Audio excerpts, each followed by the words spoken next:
Cricket প্রেমীদের জন্য বড় খবর। ঢাকায় পা রাখলেন পাকিস্তানের সাবেক তারকা পেসার রাওয়ালপিন্ডি এক্সপ্রেস খ্যাত শোয়েব আখতার। তবে এবার আর মাঠে বল হাতে নয়, ঢাকা ক্যাপিটালসের মেন্টর হিসেবে। খেলোয়াড় হিসেবে বহুবার এদেশে এসেছেন শোয়েব আখতার। বাংলাদেশি ব্যাটসম্যানদের জন্য ছিলেন আতঙ্কের নাম, কিন্তু সময় বদলেছে। ক্রিকেটার শোয়েব আখতার এখন ইতিহাস। এবার তিনি ঢাকায় এসেছেন ভিন্ন এক ভূমিকায়, মেন্টর হয়ে। ঢাকা ক্যাপিটালসের নতুন মৌসুমের প্রস্তুতির অংশ হিসেবে শোয়েব আখতারের যুক্ত হওয়াকে বড় সংযোজন হিসেবে দেখছে ফ্রাঞ্চাইজি কর্তৃপক্ষ। আন্তর্জাতিক ক্রিকেটে দীর্ঘ অভিজ্ঞতা, আগ্রাসী মানসিকতা আর জয়ের প্রবল ক্ষুধা সব মিলিয়ে দলটির তরুণ ও অভিজ্ঞ ক্রিকেটারদের জন্য বড় অনুপ্রেরণা হবেন তিনি।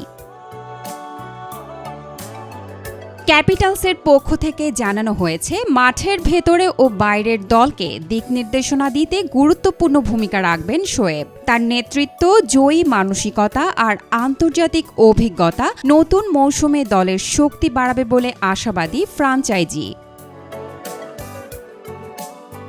এই দফায় মাত্র 2 দিন ঢাকায় থাকবেন শোয়েব আখতার। তবে কাজ শেষ নয়, পরবর্তী সময়ে আবারও ঢাকায় ফেরার কথা রয়েছে তার।